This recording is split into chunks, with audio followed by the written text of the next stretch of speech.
रमकलिया, जी हाँ, यही तो नाम था उस लड़की का। 16 वर्ष की रमकलिया अपने माँ बाप की इकलौती संतान थी। उसके माँ बाप उसका बहुत ही ख्याल रखते थे और उसकी हर मांग पूरी करते थे।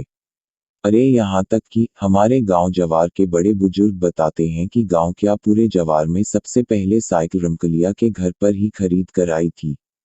उस साइकिल को देखने के लिए गांव जवार टूट पड़ा था। रमकलिया उस समय उस साइकिल को लंगड़ी चलाते हुए गढ़ी खेत खलिहान सब घूम आती थी। रमकलिया बहुत ही नटखट थी और लड़कों जैसा मटरगश्ती करती रहती थी। वह लड़कों के साथ कबड्डी चिक्का आदि खेलने में भी आगे रहती थी। एक बार कबड्डी खेलते समय गलगोदही करने को लेकर झगड़ा हो गया।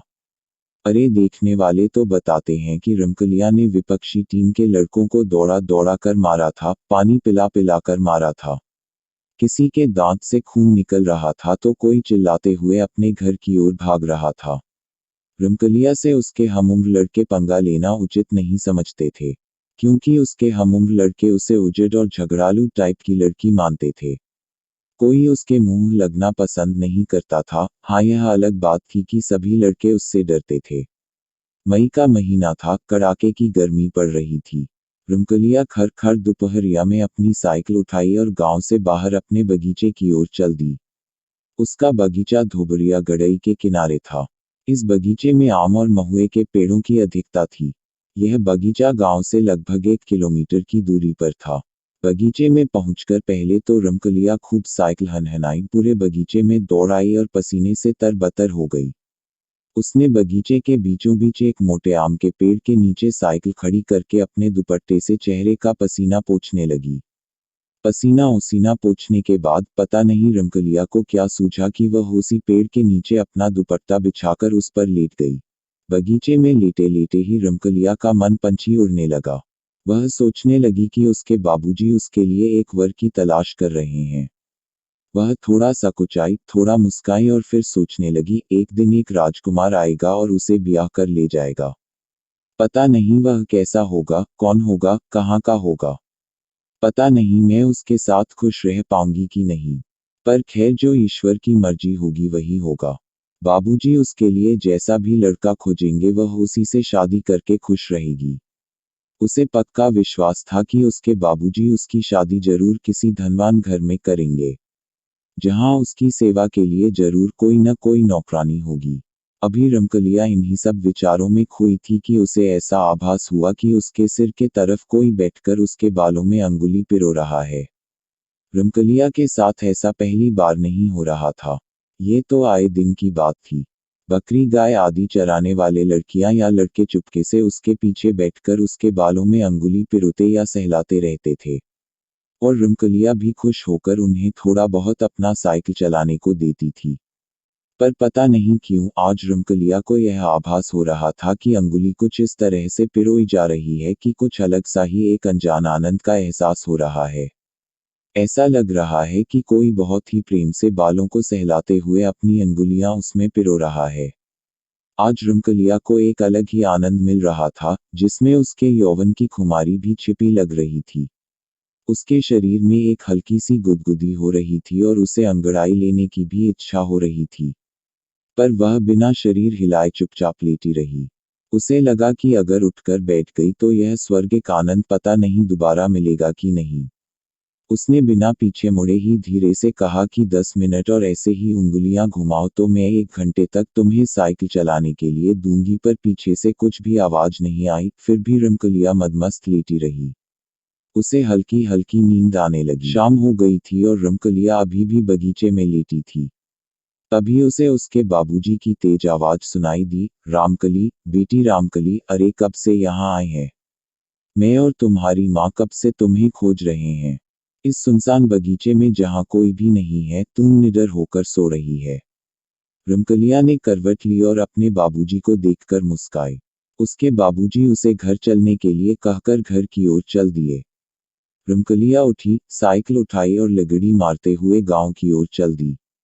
उस रात पता नहीं क्या हुआ कि रमकलिया ठीक से सो न सकी। पूरी रात करवट बदलती रही। जब भी सोने की कोशिश करती उसे बगीचे में घटी आज दोपहर की घटना याद आ जाती। वह बार बार अपने दिमाग पर जोर डालकर यह जानना चाहती थी कि आखिर कौन था वह। वह अब पछता रही थी, उसे लग रहा था कि पीछे मुड़कर उसे उससे बात करनी चाहिए थी। लेकिन वह करे भी तो क्या करे, उस अनजान व्यक्ति के कोमल प्यार भरे स्पर्शों से उसे अचानक कब नींद आ गई थी पता ही नहीं चला था। अरे अगर उसके बाबूजी बगीचे में पहुंचकर उसे जगाते नहीं तो पता नहीं कब तक सोती रहती। सुबह जल्दी जगकर रमकलिया फिर अपनी साइकिल उठाई और उस बगीचे में चली गई। सुबह की ताजी हवा पूरे बगीचे में हिचकोले ले रही थी, पर पता नहीं क्यों सरसराती हवा में, पत्तियों टहनियों से बात करती हवा में रमकलिया को एक भीनी भीनी मदमस्त कर देने वाली सुगंध का आभास हो रहा था। उसे ऐसा लग रहा था कि आज पवन देव उसके बालों से खेल रहे हैं। वह लगभग 1 घंटे तक बगीचे में रही और फिर घर वापस आ गई। घर आने के बाद रमकलिया पता नहीं किन यादों में खोई रही। उसी दिन फिर से खड़खड़ दोपहरिया में रमकलिया का जी नहीं माना और वह साइकिल उठाकर बगीचे की ओर चली गई। बगीचे में 3-4 राउंड साइकिल दौड़ाने के बाद फिर रमकलिया एक आम के पेड़ के नीचे सुस्ताने लगी। उसे कुछ सूझा, वह हल्की सी मुस्काई और अपने दुपट्टे को अपने सर के नीचे लगाकर सोने का नाटक करने लगी। अभी रमकलिया को लेटे 2-4 मिनट भी नहीं हुए थे कि उसे ऐसा लगा कि कोई उसके बालों में अंगुली पिरो रहा है। वह कुछ बोली नहीं, पर धीरे धीरे अपना हाथ अपने सर पर ले गई। वह उस अंगुलियों को पकड़ना चाहती थी जो उसके बालों में घुसकर बालों से खेलते हुए उसे एक सुखद आनंद की अनुभूति करा रही थी।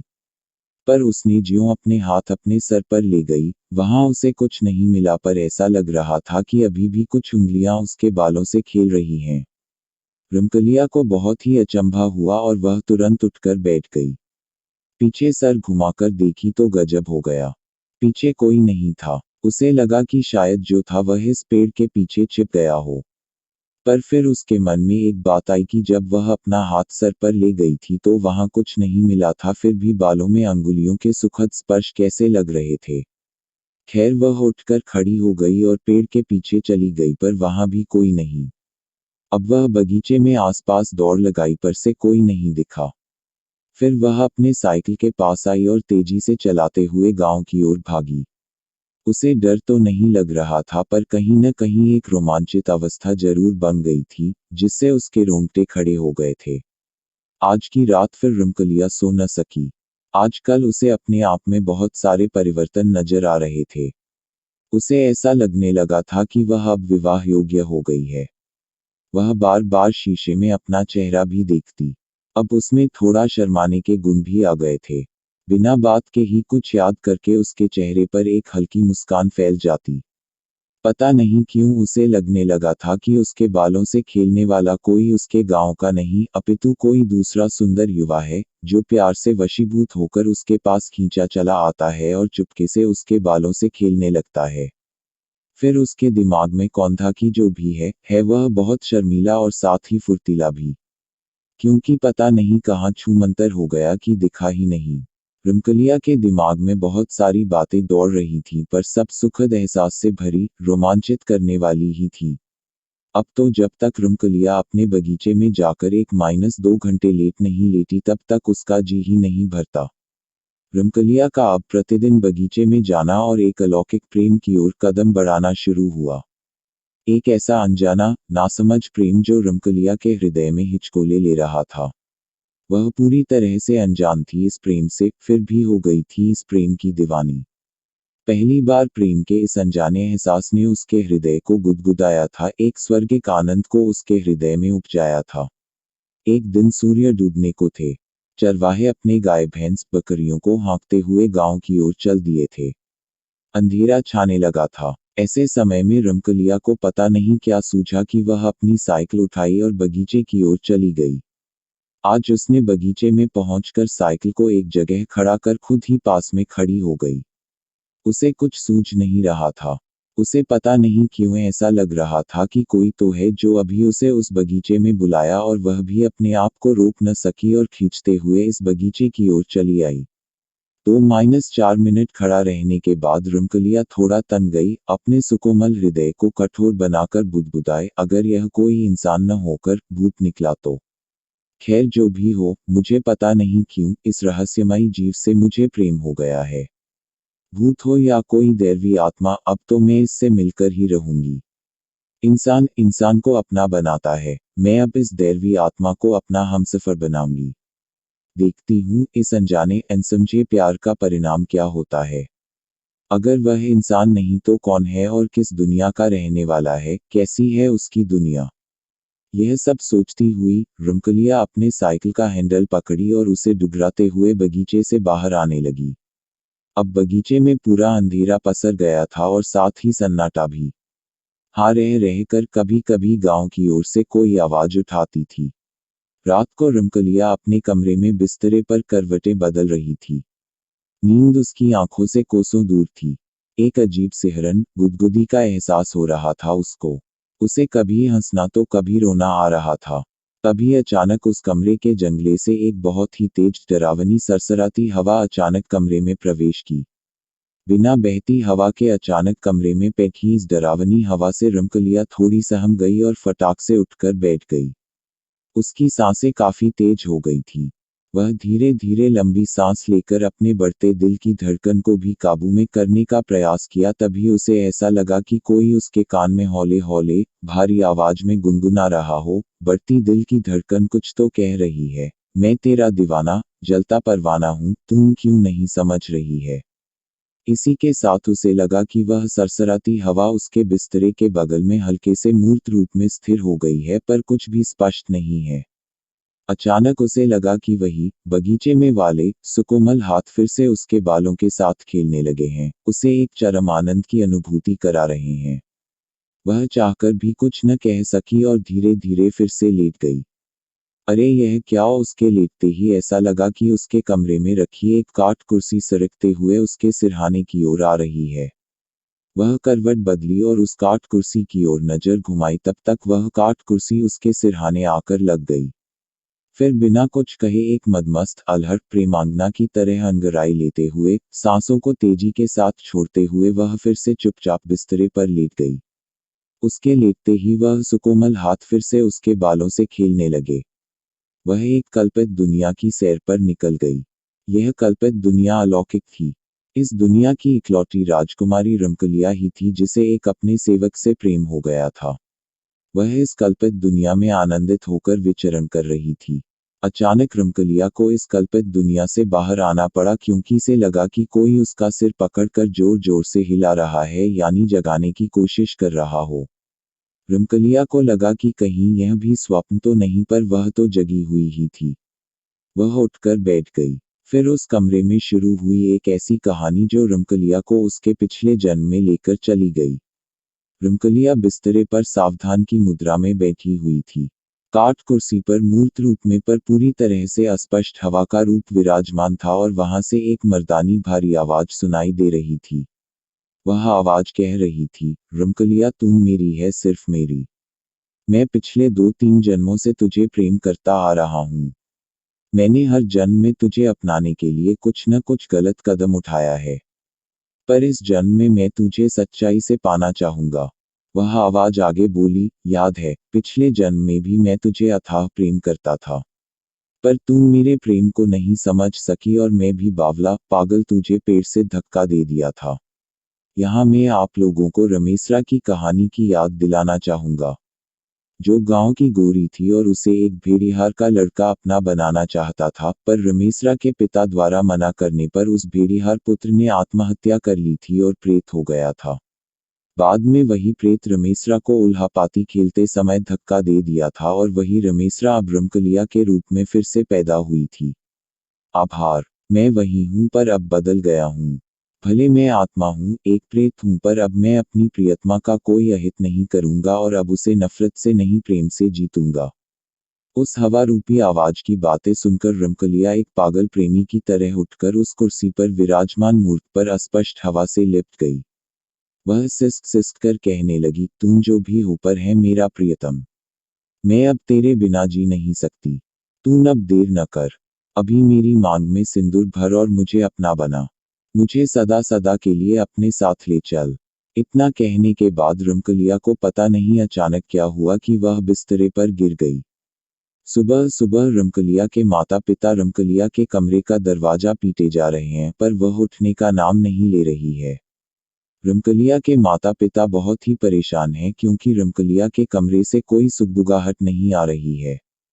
आसपास के कुछ लोग भी एकत्र हो गए हैं। सब चिल्ला चिल्लाकर रमकलिया को जगाना चाहते हैं। अंततः रमकलिया के माता पिता ने कमरे का दरवाजा तोड़ने का फैसला किया क्योंकि वे अब किसी अनहोनी की आशा में पीले पड़ते जा रहे थे। लकड़ी के दरवाजे पर कसकर एक लात पड़ते ही अंदर से लगी उसकी किल्ली निकल गई और भड़ाक से करके दरवाजा खुल गया।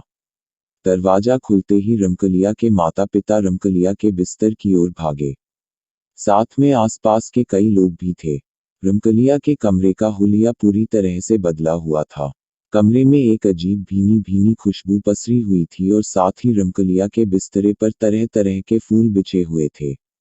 पास पड़ी कुर्सी पर सिंदूरे का एक डिब्बा पड़ा हुआ था और ऐसा लग रहा था कि बिस्तरे पर रमकलिया नहीं, कोई नवविवाहिता लाल साड़ी पहनकर औंधे मुंह लेटी हुई है।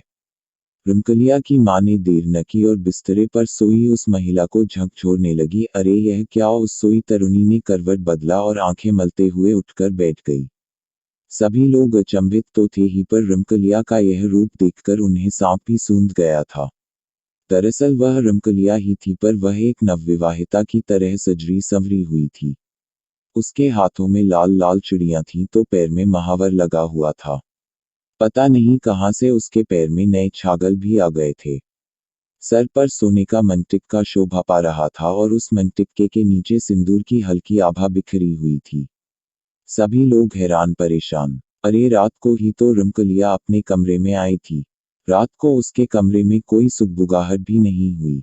दरवाजा भी नहीं खुला तो इतना सारा सामान कहां से आ गया था उसके कमरे में? उसे एक नवदुल्हन की तरह कौन सजा गया था? क्योंकि उसको जिस तरह से सजाया गया था उससे ऐसा लग रहा था कि कोई 8-10 महिलाओं ने 2-4 घंटे मेहनत करके उसे सजाया है। रमकलिया के माता पिता परेशान थे कि उनके घर में इतना कुछ हो गया और उनके कान पर जूं तक नहीं। रमकलिया बिस्तरे से उठी। उसके चेहरे पर हल्की सी मुस्कान थी। वह अपने कमरे में स्तब्ध खड़े लोगों, विशेषकर अपने पिता और माता की ओर देखने लगी। वह धीरे धीरे चलकर अपने माता के पास गई और उनके गले लग गई। उसने कहा कि माँ, मैं अब विवाहिता हूँ। इसके बाद भी उसकी माँ कुछ बोल न सकी। सभी लोग आश्चर्य में डूबे। धीरे धीरे यह बात गांव क्या पूरे जवार और जिले में फैल गई। लोग रमकलिया के गांव की तरफ आते और सच्चाई जानने की कोशिश करते, पर गांव के लोगों की सुनी बातों पर अविश्वास से सिर हिलाते चले जाते। जी हाँ, उस रात उस प्रेत ने रमकलिया से विवाह करके उसे सदा के लिए अपना बना लिया था।